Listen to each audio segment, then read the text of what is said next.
Tervetuloa mun pienen vessaan. Kyllä vain olen jälleen muuttanut. Tällä kertaa asun Helsingin kantakaupungissa. Mutta me ei nyt puhuta siitä, vaan siitä, että tänään on mun treffipäivä. Mä oon viemässä itseni ihan yksinäni treffeille, koska musta tuntuu, että mä teen ihan turhan harvoin niin. Mulla oli eilen vähän semmoinen päivä, että ei ollut siis mitenkään huono päivä, mutta ei ollut mitenkään hyvä päivä myöskään. Mulla oli semmoinen fiilis, että mä tarvin vähän innostusta elämääni. Ja totta kai se on helpoin tehdä niin kuin muiden ihmisten kanssa, mutta tänään mä päätin ottaa kuitenkin ohjat omiin käsiini ja seikkailla vähän Helsingissä. Ja miten sitä innostusta voi kasvattaa, niin ainakin itselle on se, että laittaa itsensä niin sanotusti valmiiksi. Totta kai jokainen me olemme ihmisinä valmiita heti kun synnymme, mutta silti se tuo semmoista innostusta ja semmoista niin kuin se odotus kasvaa, kun vähän meikkailee ensin ja en mä tiedä, harjaa hiuksensa ja hampaansa ja lähtee ulos.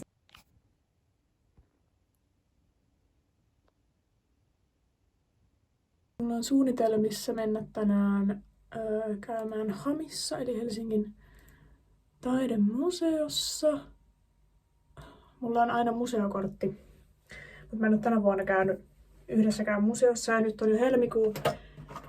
Ja se on mun mielestä ihan hirveetä. Toki se on ihan ymmärrettävää. Mä siis hain Kuvataideakatemiaa ja duunein sitä varten. Minulla ja minun taidekollektiivilla Kilahteella, shoutout Kilahde, niin meillä on näyttely nyt Sellon kirjastossa 5 viikkoa tai 6 viikkoa yhteensä, mutta mä en tiedä milloin mä postaan tämän videon. Mutta se on kuitenkin 13.3. asti Sellon kirjastossa. Kohta on tulossa sitten taas kevään toinen haku, joten tulee olemaan kiireinen ja tulee olemaan projektia. Mutta nyt mulla on tämmönen ihan pieni väli tässä, että mulla ei sinänsä ole hirveästi mitään. Niin nyt on oiva aika mennä museoihin, koska sitä sieluni kaipaa.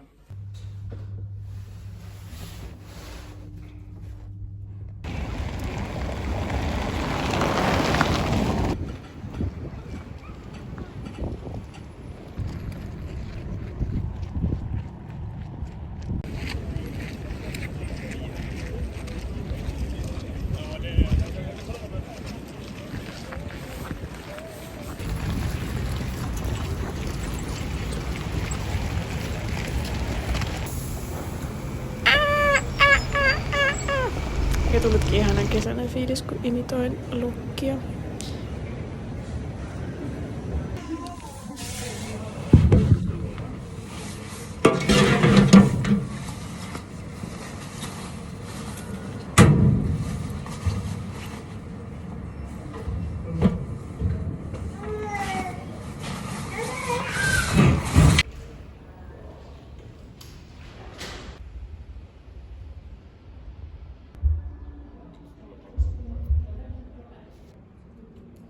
Tää jättimäinen orkidea oli tehty irtokarkeista ja se oli kaikista vaikuttavin.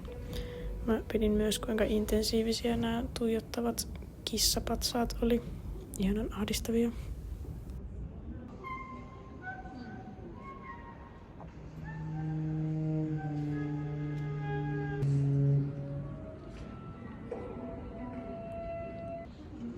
Mutta ihan sama mihin mä menen ja mitä mä katson, niin mä aina rakastan eniten maalauksia, koska se on se mitä mä itekin rakastan tehdä eniten. Tässä oli ihanat väriyhdistelmät.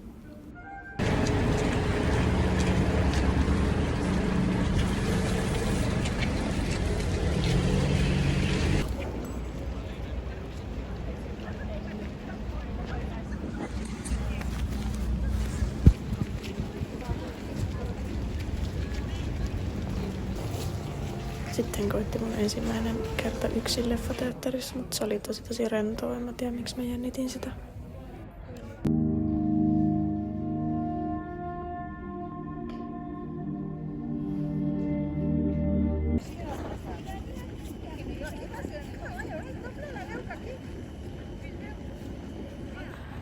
Kävin siis katsomassa semmosen dokumentin, joka seurasi semmoista Saraa, iranilaista Saraa, joka on semmoista pienessä kylässä ja en tiedä mikä ikäinen hän oli, ehkä joku about keski-ikäinen ja yritti siellä parhaansa mukaan tehdä niin kuin tytöille parempia olosuhteita ja mitä nyt voi kuvitella, että millaista on, jos naisilla on hyvin vähän oikeuksia ja siellä yksi naimaton nainen yrittää tehdä muutoksia, niin oli siellä siis semmoisia toivon hippuja, mutta myös paljon pettymyksiä. Ja en tiedä, ehkä mä just tarvitsin se on hauska silleen, kun mä en edes valinnut mennä katsoa mutta Fanny vaan ei päässyt katsoa sitä itse, niin menin sit hänen puolestaan, ettei lippuja käyttämättä ja oli kyllä tosi vörttejä. Jotenkin just tarvitsin tommoista muistutuksena, että kuinka pitkälle niinku tasa-arvossa on tultu myös täällä Suomen maalla. Vaikka totta kai aina on töitä tehtävinä, koska me olemme ihmisiä ja ihmisluonne on aika ailahtelevainen ja raju. Mutta jotenkin tarvii semmoista. En mä tiedä, koska tämän päivän niinku teemakin on ollut se, että mä oon ottanut tavallaan ohjat käsiini ja ollut vaan silleen, että okei, että mä voin tehdä mä voin muokata mun todellisuudesta ihan mitä vaan. Totta kai tulee tosi surullinen fiilis, kun miettii, että millaista on vaikka oman suvun naisilla aiemmin ollut ja osittain edelleenkin. Ja sillai. Mutta samaan aikaan tosi silleen voimattavaa, kun miettii, että kyllä mulle on kaikki ovet avoinna, jos vaan uskallan niihin koputtaa. Ainakin melkein. Niin hyvä muistutus siitä, että tosiaan voin ihan tälleen, jos nyt hyvin simppelisti ajattelee, niin voin tälleen omasta arjestanikin rakentaa ihan millaisen mä haluan. Ja tää on kyllä ollut ihana päivä. Että mä oon vaan tehnyt juttuja, mitä mä oon halunnut tehdä. Ja mä oon tehnyt tosi hyvää, koska mä oon saanut ajatuksia muualle huolistani pääni sisällä. Ja oon vaan sillä elänyt elämää. Sitä varten se elämä on, että eletään eikä vaan mietiskellä loputtomiin. Niin tekee tosi hyvää. Ja mä itse asiassa tajusin tossa, kun äiti laittoi viestiä, äiti laittoi viestiä ja kysyi, että onko sellainen ruuduperitorttuja, niin en mä tajunnut, että oli ruuduperipäivä. Ennen sitä niin mä koitan vielä nyt jostain kaupasta löytää ruuduperitorttuja ja juhlia samalla kaikkia niitä naisia, jotka on luonut leivoksia ja kaikkea paljon mahtavampaakin.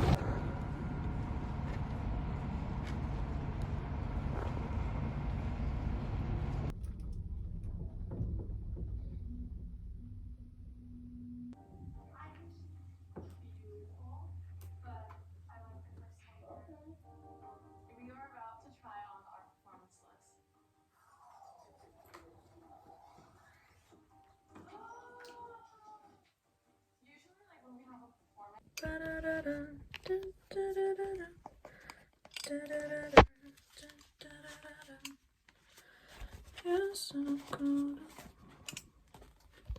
You're so cold.